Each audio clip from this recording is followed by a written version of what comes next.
ونستغفره ونعوذ بالله من شرور أنفسنا وسيئات أعمالنا من يهده الله فلا مضل له ومن يضلل فلا هادي له ونشهد أن لا إله إلا الله وحده لا شريك له ونشهد أن محمدا عبده ورسوله يا أيها الذين آمنوا اتقوا الله حق تقاته ولا تموتن إلا وأنتم مسلمون يا أيها الناس اتقوا ربكم الذي خلقكم من نفس واحدة وخلق منها زوجها وبث منهما رجالا كثيرا ونساء واتقوا الله الذي تساءلون به والأرحام إن الله كان عليكم رقيبا يا أيها الذين آمنوا اتقوا الله وقولوا قولا سديدا يصلح لكم أعمالكم ويغفر لكم ذنوبكم ومن يطع الله ورسوله فقد فاز فوزا عظيما أما بعد فإن خير الحديث كتاب الله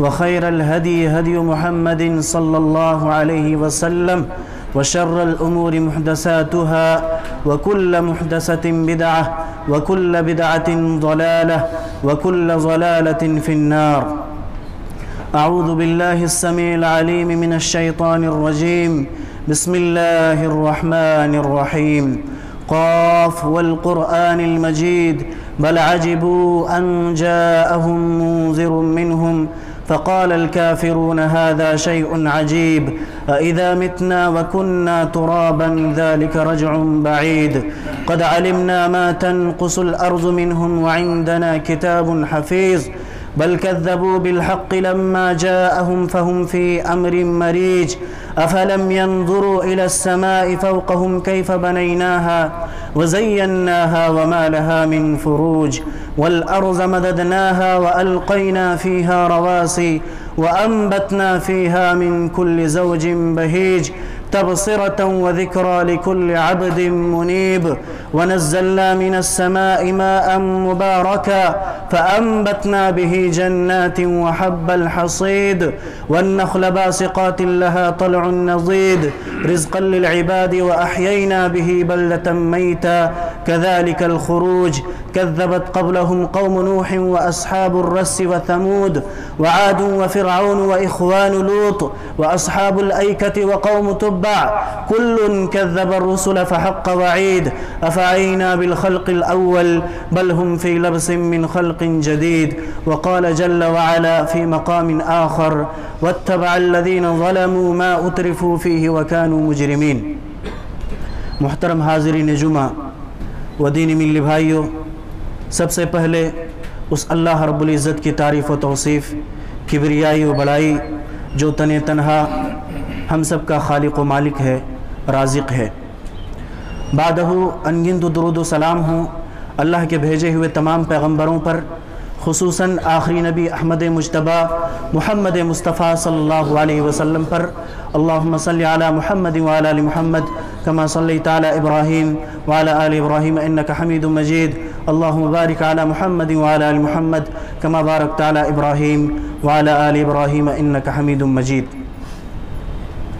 قرآن کریم کے اندر اللہ رب العالمین نے مختلف قوموں کے بارے میں اور مختلف لوگوں کی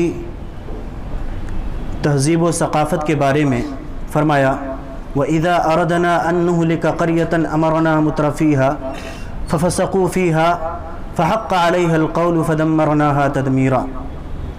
اللہ رب العالمین نے فرمایا کہ وَإِذَا أَرَدْنَا أَن نُهْلِكَ قَرْيَةً أَمَرْنَا مُتْرَفِيهَا، جب ہم ارادہ کر لیتے ہیں کسی قوم کو ہلاک کرنے کا، برباد کرنے کا، امرنا مترفیہا، تو ان میں اس قوم میں جو عیش پرست لوگ ہوتے ہیں، جو خوشحال لوگ ہوتے ہیں، ہم انہیں حکم دیتے ہیں۔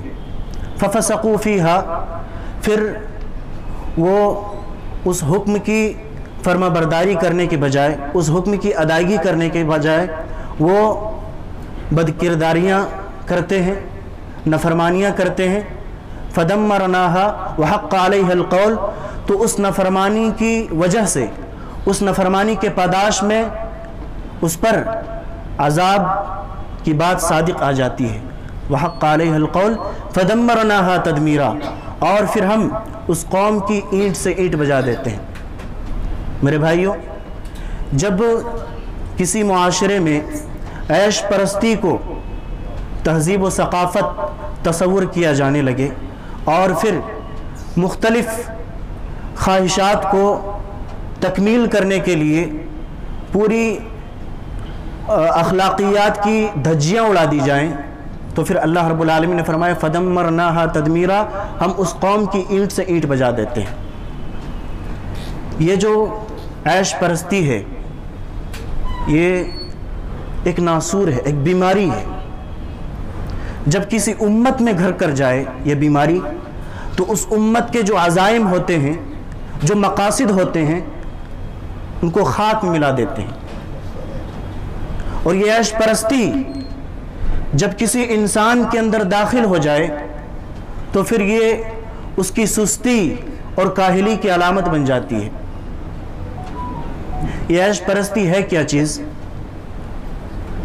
لغوی اعتبار سے، ڈکشنری کے اعتبار سے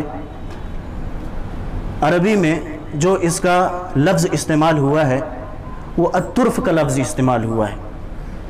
الطرف کا مطلب ہوتا ہے نعمتوں میں وسعت اور پر آسائش زندگی، نعمتوں میں وسعت، نعمتوں میں بڑھوتری، اضافہ اور عیش و عشرت والی زندگی۔ اسی لیے عرب میں کہا جاتا ہے، عربی زبان میں اطرف فلان فہو مطرف، فلاں انسان عیش پرست ہے یعنی پر آشائش زندگی گزار رہا ہے۔ اور قرآن کریم کے اندر اس لفظ کا کئی جگہوں پر استعمال ہوا ہے۔ اللہ رب العالمین نے فرمایا وَأَتْرَفْنَاهُمْ فِي الْحَيَاةِ الدُّنْيَا، اور ہم نے انہیں دنیاوی زندگی میں خوشحال بنا رکھا تھا۔ وَأَخَذْنَا مُتْرَفِيهِمْ وَاتَّبَعَ الَّذِينَ ظَلَمُوا مَا أُتْرِفُوا فِيهِ وَكَانُوا مُجْرِمِينَ، گویا کہ کئی جگہوں پر قرآن کریم میں اس لفظ کا استعمال ہوا ہے۔ اصطلاحی اعتبار سے، اصولی اعتبار سے اگر ہم اس کا معنی دیکھیں تو مطلب یہ ہوگا کہ عیش پرست ہیں وہ لوگ جو نعمتوں کے استعمال میں حد سے تجاوز کر جاتے ہیں، نعمتوں کے استعمال میں حد سے تجاوز کر جاتے ہیں اور عیاشی کے لیے زیادہ سے زیادہ نعمتوں کو جمع کرنے کی کوشش کرتے ہیں۔ معلوم کیا ہوا؟ عیش پرست ہیں وہ لوگ جنہیں نعمتوں کی کثرت نے اور آسائش حیات نے، عیش و عشرت والی زندگی نے انہیں گھمنڈ اور تکبر بنا رکھا ہو، انہیں بگاڑ کر رکھ دیا ہو، اور وہ مزید دنیاوی لذتوں، لہو لعب کی تلاش میں اپنی کوشش کو صرف کرتے ہیں۔ رہائش کے اعتبار سے، سواری کے اعتبار سے آشائش کی انتہا تک پہنچ چکا ہو اور اپنی ساری کوشش، ساری محنتیں اسی پر صرف کرتے ہوں، یہی لوگ عیش پرست ہوتے ہیں۔ عیش پرست لوگوں کا جب حال دیکھیں گے آپ قرآن کریم کے اندر پڑھیے گا تو یہی وہ لوگ ہیں جنہوں نے انبیاء کی دعوت پر روڑا اٹکایا، انبیاء کی دعوت کا سب سے پہلے انکار کیا۔ حضرت نوح علیہ السلام نے جب اپنی قوم کو توحید کی طرف دعوت دی تو ان لوگوں نے یہ کہہ کر کے انکار کر دیا، فقال الملأ الذین کفروا من قومه ما نراک الا بشرا مثلنا وما نراک اتبعک الا الذین هم اراذلنا بادی الرأی وما نرى لكم علينا من فضل بل نظنكم كاذبين۔ ان کے قوم کے سرداروں نے یہ کہہ کر کے انکار کر دیا، کافروں نے، کہ ہم تو تمہیں اپنے ہی جیسے لوگ پاتے ہیں اور تمہارے جو پیشوا، تمہارے جو متبعین ہیں، تمہارے جو پیروکار ہیں، معاشرے میں ان کی کوئی حیثیت نہیں، ان کی کوئی اہمیت نہیں، فقر و فاقہ والے لوگ ہیں، فقر و فاقہ والے لوگ ہیں، اور ہم پر تمہاری کوئی فضیلت بھی حاصل نہیں ہے، بل نظنکم کاذبین، اس وجہ سے ہم تمہیں جھوٹا تصور کرتے ہیں۔ نبی اکرم صلی اللہ علیہ وسلم نے جب دعوت دی تو آپ صلی اللہ علیہ وسلم کی دعوت کو بھی اسی بات پر ٹھکرا دیا گیا سب سے پہلے کہ تمہارے ماننے والے کمزور لوگ ہیں، کوئی سردار نہیں ہے، کوئی امیر لوگ نہیں ہیں، معاشرے میں ان کی کوئی عزت نہیں ہے۔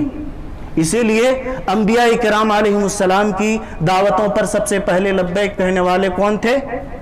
جو معاشرے کے مارے ہوئے لوگ تھے، جو ظالموں کے ہاتھ سے چھوٹے ہوئے لوگ تھے، ظلم سہے ہوئے لوگ تھے، کمزور لوگ تھے۔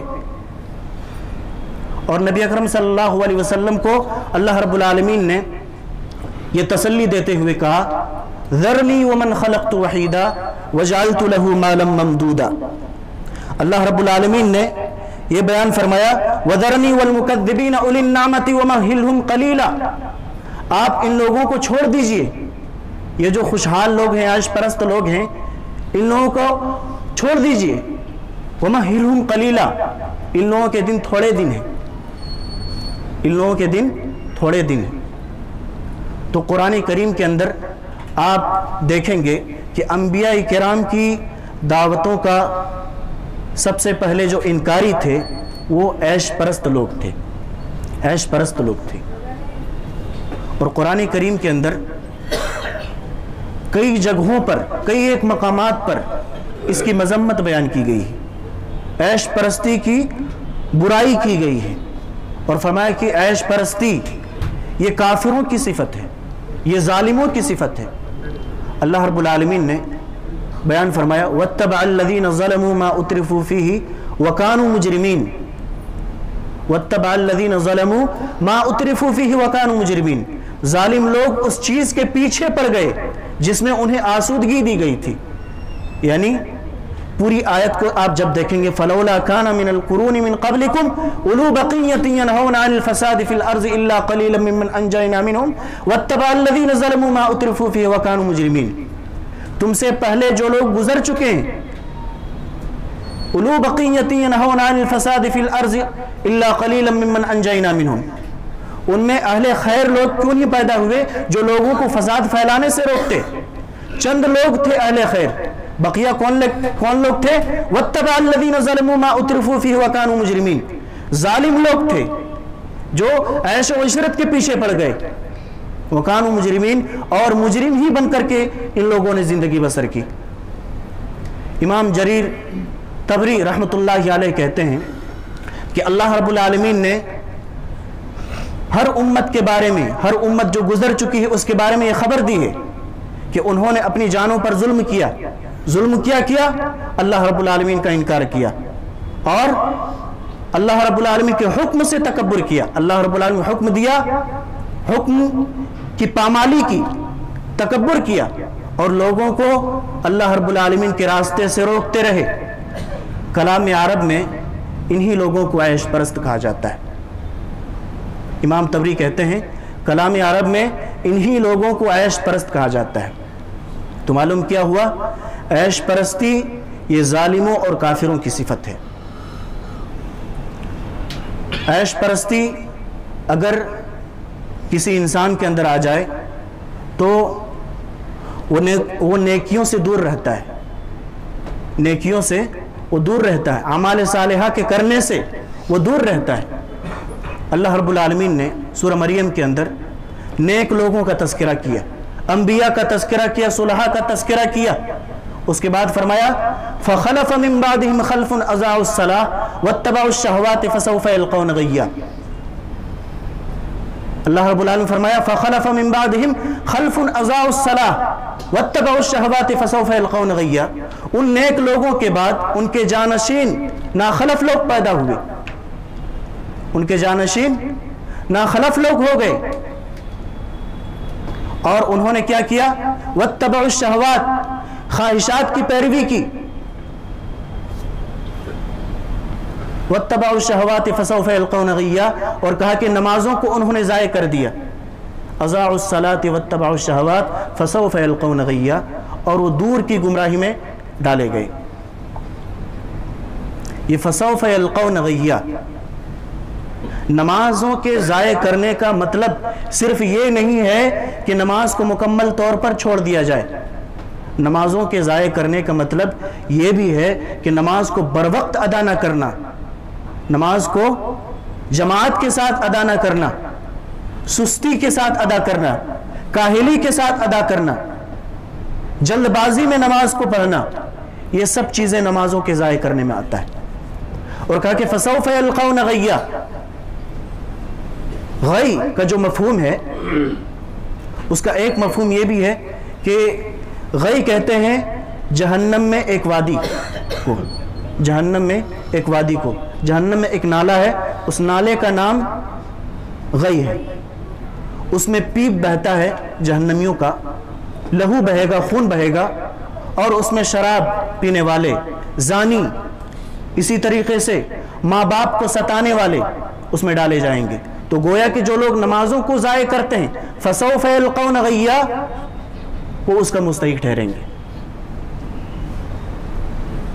تو عیش پرستی اگر کسی انسان کے اندر آ جائے تو نیکیوں سے دور رہتا ہے۔ اسی طرح سے عیش پرستی لوگوں کو ہلاک و برباد کر دیتا ہے، تباہ و برباد کر دیتا ہے، قوموں کی تباہی مقدر بن جاتی ہے۔ اللہ رب العالمین نے بیان فرمایا وَكَمْ قَسَمْنَا مِنْ قَرْيَةٍ كَانَتْ ظَالِمَةً وَأَنشَأْنَا بَعْدَهَا قَوْمًا آخَرِينَ فَلَمَّا أَحَسُّوا بَأْسَنَا إِذَا هُمْ مِنْهَا يَرْكُضُونَ لَا تَرْكُضُوا وَارْجِعُوا إِلَى مَا أُتْرِفْتُمْ فِيهِ وَمَسَاكِنِكُمْ لَعَلَّكُمْ تُسْأَلُونَ وَكَمْ قَسَمْنَا مِنْ قَرْيَةٍ كَانَتْ ظَالِمَةً، کتنی ہی ظالم قومیں ایسی تھی جنہیں ہم نے برباد کر کے رکھ دیا، توڑ کر کے رکھ دیا۔ وَأَنشَأْنَا بَعْدَهَا قَوْمًا آخَرِينَ، اور اس کی جگہ پہ ہم نے دوسری قوموں کو لے آیا، دوسرے لوگوں کو پیدا کر دیا۔ فَلَمَّا أَحَسُّوا بَأْسَنَا إِذَا هُمْ مِنْهَا يَرْكُضُونَ، تو جب ان لوگوں نے عذاب کو محسوس کیا تو لوگ بھاگنے لگے۔ اللہ رب العالمین فرمائے لا ترکضوا، بھاگو مت، عذاب سے مت بھاگو، وَارْجِعُوا إِلَى مَا أُتْرِفْتُمْ فِيهِ وَمَسَاكِنِكُمْ، بلکہ تم اس جانب لوٹ جاؤ، عیش و عشرت کی جانب لوٹ جاؤ، عیش پرستی کی جانب لوٹ جاؤ، اپنے محلات کی جانب لوٹ جاؤ، لعلکم تسألون، تاکہ تم سے سوال کیا جائے۔ امام ابن کثیر کہتے ہیں لا ترکضوا، اللہ رب العالمین کا یہ فرمانا یہ عیش پرست لوگوں سے ٹھٹھا کرنا ہے، عیش پرست لوگوں سے ٹھٹھا کر، لا ترکضوا، مت بھاگو، مت دوڑو، بلکہ تم عیش و عشرت کی جانب لوٹو۔ تو عیش پرستی یہ قوموں کو ہلاک و برباد کر دیتی ہے۔ اسی طرح سے عیش پرستی سے انسانوں کے اندر جو نیکی کرنے کا چھمتا ہوتا ہے، جو نیکی کرنے کی قوت ہوتی ہے، وہ بالکل ختم ہو جاتی ہے۔ اللہ رب العالمین نے بیان فرمایا کہ فرح المخلفون بمقعدهم خلاف رسول اللہ وکرہوا ان یجاہدوا باموالہم وانفسہم فی سبیل اللہ وقالوا لا تنفروا فی الحر قل نار جہنم اشد حرا لو کانوا یفقہون۔ اللہ رب العالمین نے قرآن کریم کے اندر سورہ توبہ میں غزوہ تبوک سے جو لوگ پیچھے رہ گئے تھے ان کا تذکرہ کیا۔ ان میں کچھ صحابہ کرام بھی تھے اور منافقین تو تھے ہی۔ منافقین جس وجہ سے پیچھے رہ گئے تھے ان کا کیا حال تھا؟ فرح المخلفون بمقعدهم خلاف رسول اللہ وکرہوا ان یجاہدوا باموالہم وانفسہم فی سبیل اللہ۔ منافقین اللہ کے رسول صلی اللہ علیہ وسلم اور صحابہ کرام کے ساتھ جنگ میں جانے کے بجائے وہ لوگ پیچھے رہ گئے، اسی پر خوش ہو گئے، اور کہا کہ وَكَرِهُوا أَن يُجَاهِدُوا بِأَمْوَالِهِمْ، ان لوگوں نے ناپسند کیا کہ اللہ رب العالمین کی راہ میں اس کے رسول کے ساتھ، صحابہ کرام کے ساتھ ہم جنگ پر جائیں، بِأَمْوَالِهِمْ، اپنے مالوں کے ذریعے جنگ کریں،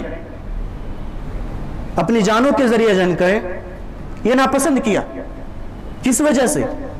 آرام طلبی کی وجہ سے، راحت پسندی کی وجہ سے، عیش و عشرت کی وجہ سے۔ اور کیا کہا؟ وَقَالُوا لَا تَنْفِرُوا فِي الْحَرِّ، اس گرمی کی شدت میں مت نکلو، اس گرمی کی شدت میں مت نکلو۔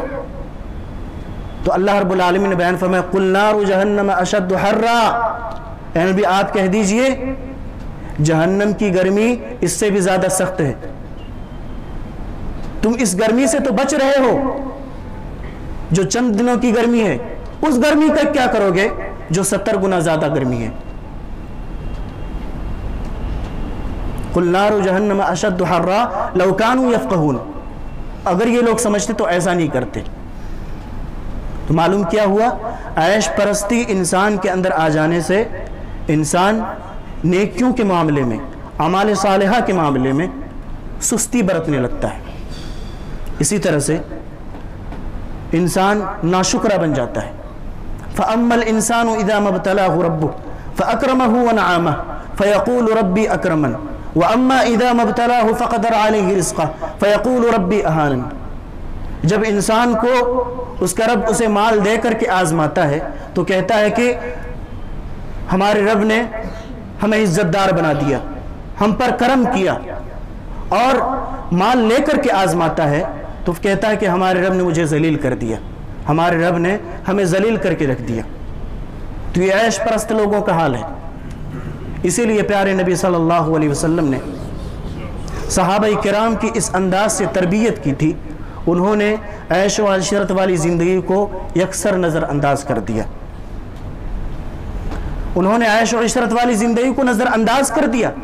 حضرت مصعب بن عمیر رضی اللہ تعالیٰ عنہ کی پیدائش ایسے گھرانے میں ہوئی جہاں پر عیش و عشرت والی زندگی تھی، خوشحال لوگ تھے، ان کی والدہ بہت زیادہ مالدار تھی۔ اسی طرح سے وہ اس خوشبو کا استعمال کیا کرتے تھے کہ جس گلی سے گزرتے تھے مکے کی اس گلی معطر ہو جایا کرتی تھی خوشبو سے۔ لیکن جب وہ جنگ احد میں شہید ہوئے تو ان کا کیا حال تھا؟ کفن کے لیے کوئی چیز میسر نہ تھی سوائے ایک چھوٹی سی چادر کے، سر ڈھانکا جاتا تھا تو پیر کھل جایا کرتا تھا، پیر ڈھانکتے تھے سر کھل جایا کرتا تھا، پیر ڈھانکتے تھے سر کھل جایا کرتا تھا۔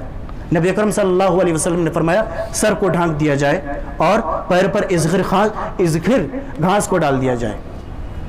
نبی صلی اللہ علیہ وسلم نے اسی وقت یہ آیت کریمہ تلاوت کی، من المؤمنین رجال صدقوا ما عاهدوا اللہ علیہ فمنهم من قضى نحبه ومنهم من ينتظر وما بدلوا تبدیلا۔ اللہ رب العالمین کے بندوں میں سے کچھ بندے ایسے بھی ہیں جنہوں نے اس عہد کو پورا کیا جو انہوں نے اللہ سے کیا تھا۔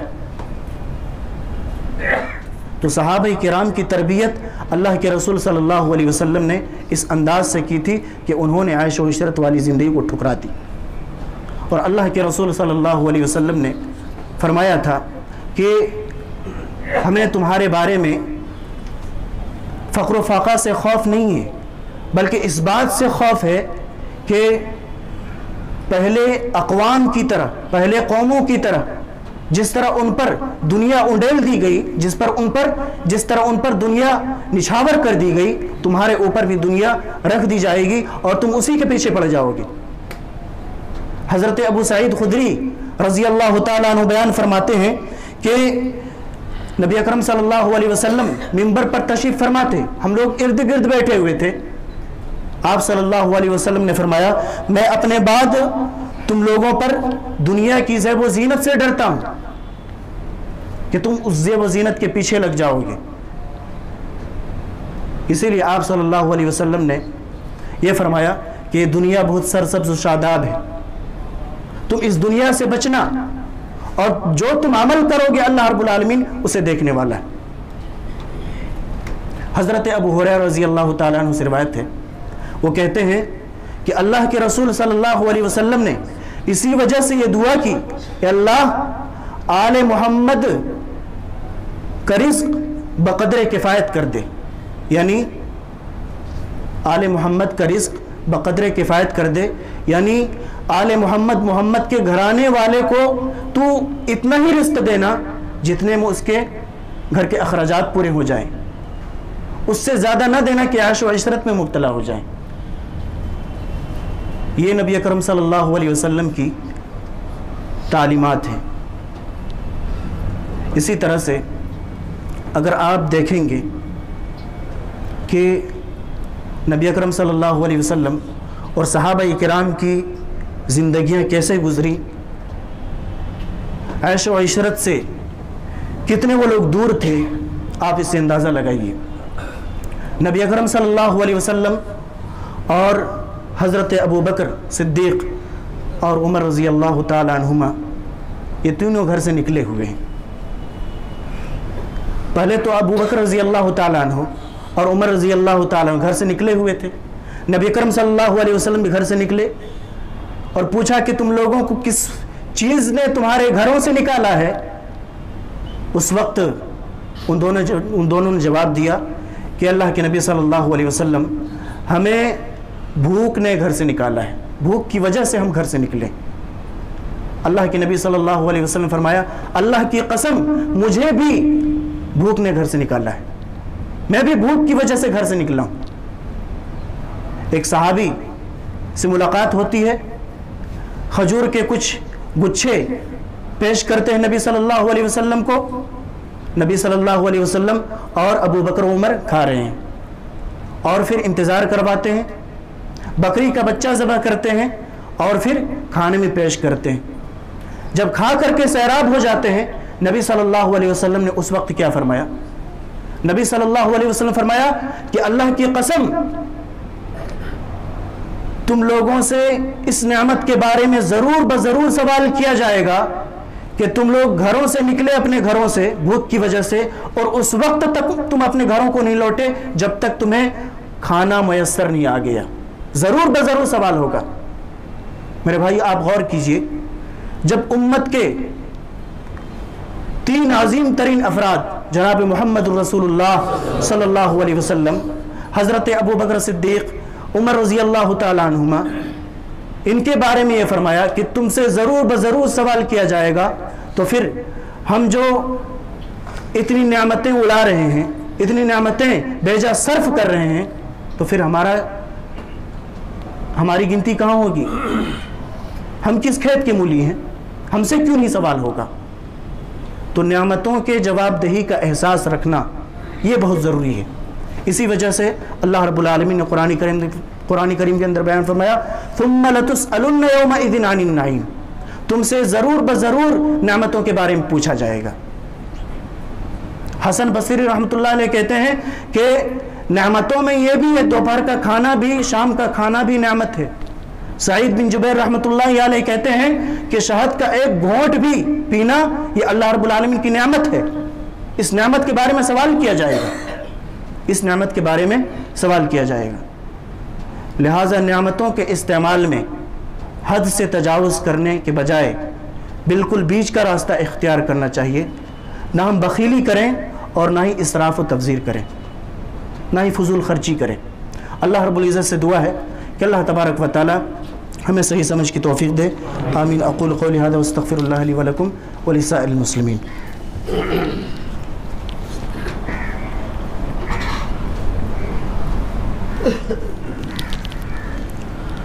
إن الحمد لله نحمده ونستعينه ونستغفره ونعوذ بالله من شرور أنفسنا وسيئات أعمالنا من يهده الله فلا مضل له ومن يضلل فلا هادي له ونشهد أن لا إله إلا الله وحده لا شريك له ونشهد أن محمدا عبده ورسوله أما بعد فإن خير الحديث كتاب الله وخير الهدي هدي محمد صلى الله عليه وسلم وشر الأمور محدثاتها وكل محدثة بدعة وكل بدعة ضلالة وكل ضلالة في النار. أعوذ بالله السميع العليم من الشيطان الرجيم. إن الله وملائكته يصلون على النبي يا أيها الذين آمنوا صلوا عليه وسلموا تسليما. اللهم صل على محمد وعلى آل محمد كما صليت على إبراهيم وعلى آل إبراهيم إنك حميد مجيد. اللهم بارك على محمد وعلى آل محمد كما باركت على إبراهيم وعلى آل إبراهيم إنك حميد مجيد. إن الله يأمر بالعدل والإحسان وإيتاء ذي القربى وينهى عن الفحشاء والمنكر والبغي يعظكم لعلكم تذكرون. واذكروا الله يذكركم وادعوه يستجب لكم ولذكر الله أكبر والله يعلم ما تصنعون.